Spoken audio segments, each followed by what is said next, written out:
students, I am Dr. Priyanka Bhalera and welcome to my YouTube channel Royal Educational Services. मेरे इस YouTube channel में आपको engineering mathematics से जुड़ी हर problem का सॉल्यूशन मिलेगा। साथ ही साथ में अदर फील्ड में यूज़ होने वाले मैथ्स के भी मैं वीडियोस अपलोड करती रहूँगी। जैसे कि मैंने आपको इंटीग्रेशन डिफ्रेंशिएशन बताया था, उसी तरह आज मैं इंटीग्रेशन पे आपको कुछ क्वेश्चंस बताऊंगी, उसके बेसिक रूल्स बताती हूँ। ठीक है, तो इंटीग्रेशन का जो फर्स्ट रूल है आपका वो पावर फंक्शन के लिए। ठीक है, मतलब कोई भी फंक्शन यदि पावर में होता है तो उसका इंटीग्रेशन कैसे करते हैं। जैसे integral x to the power n d x, तो ये होता है integral n plus one upon में n plus one plus constant, है ना। मतलब कि पावर फंक्शन में इंटीग्रेशन में पावर जो होती है उसमें प्लस वन होती है और वो पावर नीचे आ जाती है। जैसे डिफरेंशिएशन में हम क्या करते हैं, पावर सामने लेके वन माइनस कर देते हैं, वैसा ही इंटीग्रेशन में होता है, लेकिन इसमें प्लस वन होता है पावर में और नीचे वो पावर आके उसमें भी प्लस वन आके उसके साथ कांस्टेंट लग जाता है। ठीक है, अब दूसरा है, जैसे हमारे पास एक्सपोनेंशियल फंक्शन है, इसका डिफरेंशिएशन भी एक्सपोनेंशियल फंक्शन का खुद एक्सपोनेंशियल फंक्शन होता है, इसका इंटीग्रेशन भी यही होता है। ठीक है, प्लस कांस्टेंट। अब इसके साथ में यदि ये ऐसा देके रखा हो हमको exponential function e to the power x dx यदि इस टाइप से देके रखा है तो हम क्या करते हैं, e to the power x और ये जो a है वो नीचे आ जाता है, प्लस कांस्टेंट हो जाता है। ठीक है, यहाँ हमारे पास में इंटीग्रेशन है वन बाय एक्स का, जो होता है हमारा log x प्लस कांस्टेंट। जैसे डिफरेंशिएशन हमारे पास में log x का होता है और इंटीग्रेशन वन बाय एक्स का। इट मीन्स इंटीग्रेशन और डिफरेंशिएशन जो है वो एक दूसरे के उल्टे चलते हैं फॉर्मूले। ठीक है, अब करते हैं हमारा integration of sine x dx, ये होता है हमारा cos x dx plus constant. Sixth हमारा फॉर्मूला है integration of cos x dx, ये होता है हमारा, ये माइनस में होता है integration of sine x dx minus cos x dx, और ये होता है हमारा cos x का जो इंटीग्रेशन है वो होता है sin x, ये प्लस कांस्टेंट। ठीक है, ये माइनस साइन आपको यहाँ पर लगानी है। ठीक है, अब ये तो आपके बेसिक जो है फॉर्मूले हैं इंटीग्रेशन के। अब इनको किस तरह से अप्लाई करना है वो हम देखते हैं वन बाय वन। जैसे पावर वाला फॉर्मूला है ना, तो मुझे इंटीग्रेट करना है x की पावर क्यूब dx को। x की पावर क्यूब dx को इंटीग्रेट करना है, तो मैग्नीट्यूड क्या है, n है ना। तो n में कितना प्लस करेंगे, प्लस वन, तो ये हो जाएगा x की power three plus one upon में three plus one plus constant, means क्या हो जाएगा, ये x की पावर फोर अपॉन में फोर प्लस कांस्टेंट। ठीक है, ये पावर वाले फंक्शन का मतलब इस पावर में केवल प्लस वन करा है और वही नीचे पावर उतरती है तो उसमें प्लस वन करते हैं। ठीक है, अभी जैसे मेरे पास है x की power one by two D x, है ना, मतलब रूट एक्स का आपको इंटीग्रेट करना है, तो सेम वही फॉर्म यूज करेंगे, x की power one by two plus one और नीचे भी one by two plus one, है ना। ये कितना हो जाएगा, x की power three by two upon में थ्री बाय टू, है ना। अब हमारा मैथमेटिक्स में हम क्या करते हैं, जितना सिंप्लीफाई हो कितना लिखते हैं, इसको उल्टा करके रेसिप्रोकल करके यहाँ लिख देंगे x की पावर थ्री बाय टू।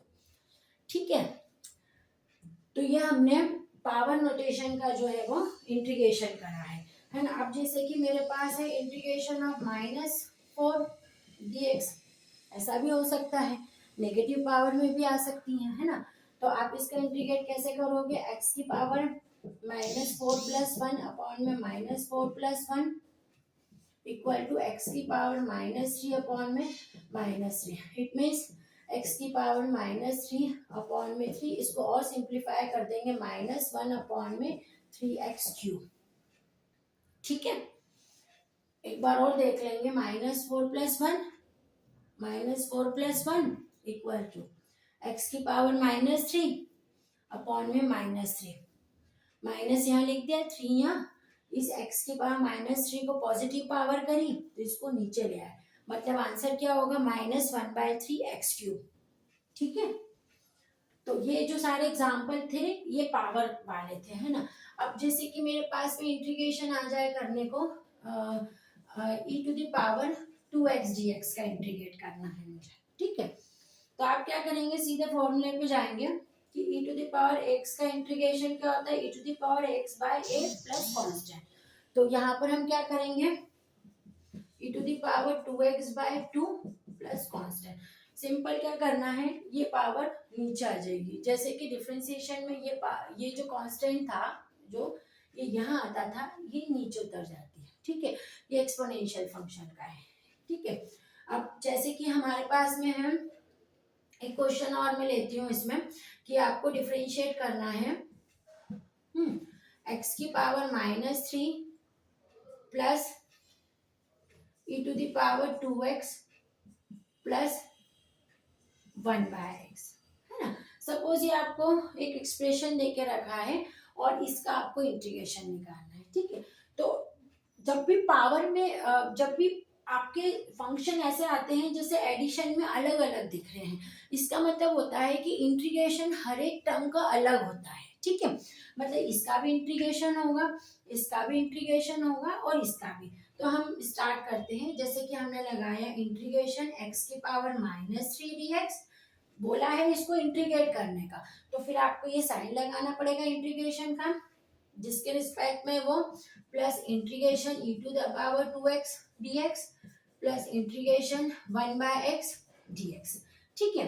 तो ये आपने इनका इंटीग्रेशन हर एक टर्म का अलग अलग होता है, तो इस तरह से आपको लिखना है। अब हम इसका इंटीग्रेशन करेंगे, फॉर्मूला लगाएंगे ये वाला x की पावर n+1 अपॉन में n+1। तो ये आपने लिख दिया x की पावर -3+1 अपॉन में -3+1 plus integration of ax e to the power ax upon में a। तो ये क्या हो जाएगा, e to the power 2x/2 plus integration of 1/x। 1/x का इंटीग्रेशन कितना होगा, log x। तो आपने log x और लास्ट में आपने कांस्टेंट कर देना है। ऐसे नहीं करना है कि एक इंटीग्रेशन किया कांस्टेंट लगाया, दूसरा इंटीग्रेशन किया कांस्टेंट लगाया, तीसरा किया कांस्टेंट। आप जब आपको एडिशन में इस तरह कंबाइन एक्सप्रेशन आता है और आपको उसको इंटीग्रेट करना है तो आप लास्ट में वो कांस्टेंट रख देंगे, ठीक है। अब इसको हम और सिंप्लीफाई कर लेते हैं, -2 अपॉन में -2 plus e to the power 2x/2 plus log x plus c. तो ये एक एक्सप्रेशन था जिसका अपन ने इंटीग्रेट किया, लेकिन आप जब भी इंटीग्रेशन करोगे तो आपको ये फॉर्मूले यहाँ मेंशन करने पड़ेंगे। जैसे कि यहाँ हमने पावर वाला फॉर्मूला किया, तो आपको यहाँ लिखना पड़ेगा कि बाय पावर फॉर्मूला। आपने एक्सपोनेंशियल वाला फॉर्मूला यूज किया तो आपको वहां पर मेंशन वो भी करना पड़ेगा। इट मीन्स जो भी आप इंटीग्रेशन में फॉर्मूले लगा रहे हैं किसी क्वेश्चन को सॉल्व करने के लिए तो वो आपको साइड में मेंशन करने पड़ेंगे, ठीक है। हमारे मैथमेटिक्स में हमको नंबर ही इसी चीज के मिलते हैं कि हम एक एक चीज को क्लियरली उसमें बता दें। आप ये नोट डाउन कर लेंगे, फिर आगे के हम क्वेश्चन देखेंगे।